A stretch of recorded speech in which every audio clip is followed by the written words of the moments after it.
नमस्कार, मैं स्वप्निल और आप the news launcher Uttar Pradesh Uttarakhand देख रहे हैं। मोदी साहब की ईडी जब भी सुप्रीम कोर्ट पहुंचती है, हर बार फटकार सुनती है। लेकिन देखिए ना, ईडी की चमड़ी इतनी मोटी हो गई है कि ऐसा लगता है कोई फर्क ही नहीं पड़ता। अब आज की तारीख में फिर से फटकार सुननी पड़ी। सुप्रीम कोर्ट ने सीधे तौर पर टिप्पणी करते हुए यह भी कह दिया कि यह तो अमानवीय तरीका है, कोई आतंकवाद से जुड़ा हुआ मुद्दा तो था नहीं। अब पूरा माजरा क्या है, पूरा मसला क्या है, जरा उसको समझिए। लेकिन उससे पहले एक बात और समझ लीजिए। ये जो ईडी है, इसको मोदी जी की ईडी क्यों कहा जा रहा है आजकल?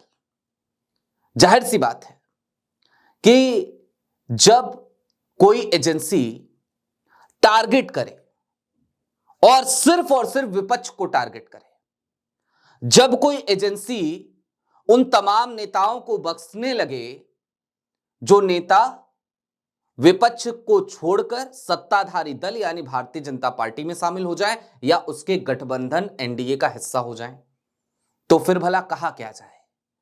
इसे मोदी जी की ईडी ना कहा जाए तो किसकी ईडी कहा जाए?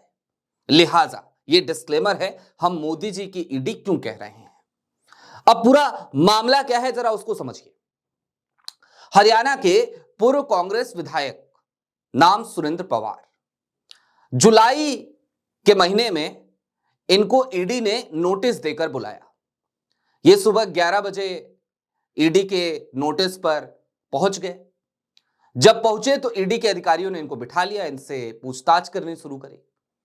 और पूछताछ जब शुरू हुई तो आप चौंक जाएंगे ये जानकर कि बिना किसी ब्रेक के ये पूछताछ रात के 1:40 तक चलती रही।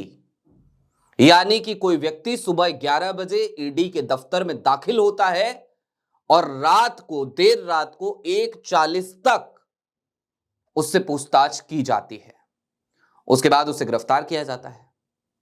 और यह सब कुछ जब हो रहा है तो बिना ब्रेक के हो रहा है।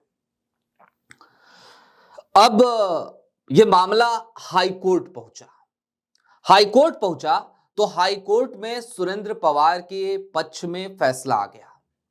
हाईकोर्ट ने सुरेंद्र पवार के पक्ष में फैसला सुनाते हुए इस बात पर भी गौर किया कि आप किसी व्यक्ति से 14 घंटे 40 मिनट तक पूछताछ बिना ब्रेक के कैसे कर सकते हैं? बिल्कुल नहीं कर सकते। गिरफ्तारी रद्द कर दी गई। ईडी पहुंची सुप्रीम कोर्ट, कहा कि ठीक है, हाई कोर्ट से गिरफ्तारी रद्द हुई है, लेकिन हमें सुरेंद्र पवार को गिरफ्तार करना है, हम छोड़ेंगे नहीं। और जब सुप्रीम कोर्ट में मामला गया और जब सुप्रीम कोर्ट में आज सुनवाई हुई तो फिर तो ईडी को ऐसी फटकार लगी कि पूछिए मत। लेकिन उससे पहले यह जान लीजिए कि ईडी की दलील क्या थी। और ईडी की दलील सुनने के बाद आप अपना माथा पीट लेंगे। ईडी ने दलील क्या दी, अब वो जानिए। ईडी के वकील साहब सुप्रीम कोर्ट के सामने ये कहने लगे कि हाई कोर्ट ने ये गलत कहा है कि हमने सुरेंद्र पवार को कोई ब्रेक नहीं दिया।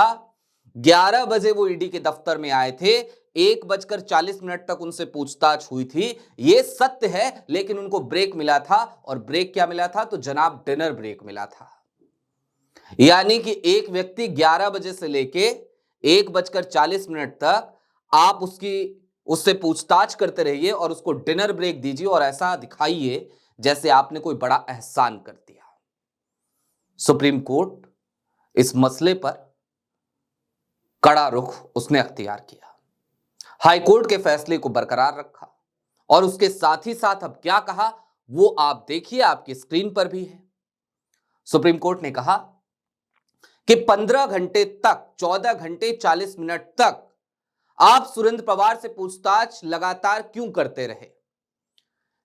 साथ ही साथ सुप्रीम कोर्ट ने यह कहा कि इससे ऐसा प्रतीत होता है कि आप उस शख्स को मजबूर कर रहे थे कि वो बयान दे। आप उसे बयान देने के लिए मजबूर कर रहे थे, आप उसे फोर्सफुली उसका बयान लेना चाहते थे। इसके बाद सुप्रीम कोर्ट ने कहा कि आपका यह तरीका, आपका यह तरीकेकार, आपका यह रवैया अमानवीय है।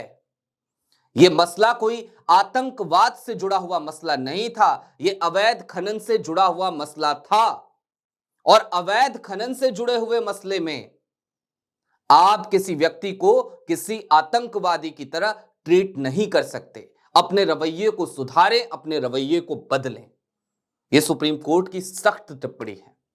हालांकि सुप्रीम कोर्ट ने यह भी कहा कि हम जो कुछ भी कह रहे हैं उससे इस केस के वैलिड होने, सुरेंद्र पवार के ऊपर लगे आरोपों का कोई सीधा संबंध नहीं है।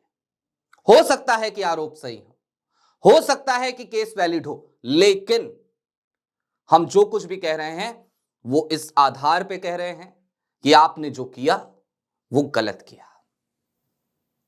अब दोस्तों, ये मोदी जी की ईडी है, वो ईडी जिसके केसेस में सजा सुनाने का जो प्रतिशत है वो बड़ा कम है, आप सब जानते हैं। ये वो ईडी है जो 95% कार्रवाई अब तक के दर्ज केसों में वो विपक्ष के नेताओं पर करती है, उनके खिलाफ केसेस दर्ज किए जाते हैं। ये वो ईडी है जो चुन चुनकर विपक्ष के नेताओं को डराने के लिए इस्तेमाल की जाती है। ये वो ईडी है जो ईडी उन तमाम लोगों को लगातार क्लीन चिट देती हुई नजर आती है, उनके मामलों पे खामोश हो जाती है, जो लोग भारतीय जनता पार्टी या उसके सहयोगी दलों के साथ जाकर गलबैया करने लगते हैं। अब इस खबर पर आपकी क्या राय है, हमें कमेंट बॉक्स में जरूर बताइएगा। अभी के लिए दीजिए इजाजत। देखते रहिए the news launcher, Uttar Pradesh Uttarakhand. शुक्रिया।